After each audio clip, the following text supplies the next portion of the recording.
একসময় গার্মেন্টসে কাজ করতেন, এখন প্রেসিডেন্ট হওয়ার দ্বার প্রান্তে। লি জে-মিয়ংয়ের এই চমকপ্রদ উত্থান শুধু দক্ষিণ কোরিয়াতেই নয়, আন্তর্জাতিক গণমাধ্যমেও আলোচনার কেন্দ্রবিন্দু হয়ে উঠেছে। শিশু বয়সেই পরিবারকে সাহায্য করতে স্কুল ছেড়ে কারখানায় কাজ শুরু করেছিলেন লি। এক দুর্ঘটনায় তার কনুই মারাত্মকভাবে জখম হয়। পরে স্কলারশিপ পেয়ে আইন পড়েন এবং আইনজীবী হিসেবে নিজেকে প্রতিষ্ঠিত করেন। সেই অভিজ্ঞতাই তাকে গড়ে তোলে এক সাধারণ মানুষের কণ্ঠস্বর হিসেবে। লির রাজনৈতিক ক্যারিয়ারে নাটকীয়তাও কম নয়। 2022 সালের প্রেসিডেন্ট নির্বাচনে সামান্য ব্যবধানে হারলেও এবার তিনি সেই প্রতিদ্বন্দ্বী ইয়ন সুক ইয়েওলের স্থলাভিষিক্ত হতে প্রস্তুত। প্রেসিডেন্ট ইয়নকে সামরিক আইন জারির অভিযোগে অভিশংসনের মাধ্যমে অপসারণের পরেই নতুন নির্বাচনের পথ খুলে যায়। সেই প্রক্রিয়ায় নেতৃত্ব দিয়েছেন লি নিজেই।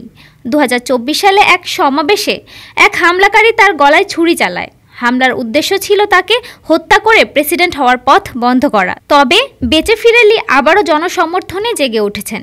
রাজনীতিতে তার প্রতিশ্রুতির মধ্যে রয়েছে দক্ষিণ কোরিয়ার এআই শিল্পকে বিশ্বের শীর্ষ 3-এ পৌঁছে দেওয়া এবং সামরিক আইন জারির সঙ্গে জড়িতদের বিচারের আওতায় আনা। লি একসময় মেয়র ছিলেন সিয়ংনামের। সেখানেই তিনি দক্ষিণ কোরিয়ার সবচেয়ে বড় কুকুরের মাংস বাজার বন্ধ করে দেন।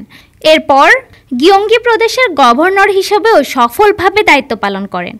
তবে তার বিরুদ্ধে রয়েছে একাধিক দুর্নীতির অভিযোগ।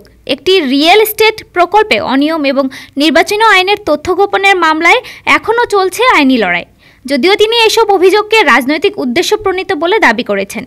প্রতিদ্বন্দ্বী কিম মুন সুলির বিরুদ্ধে বলেন, এত বড় দুর্নীতির অভিযোগের পরেও কিভাবে আপনি জনসেবার পদে দাঁড়ান?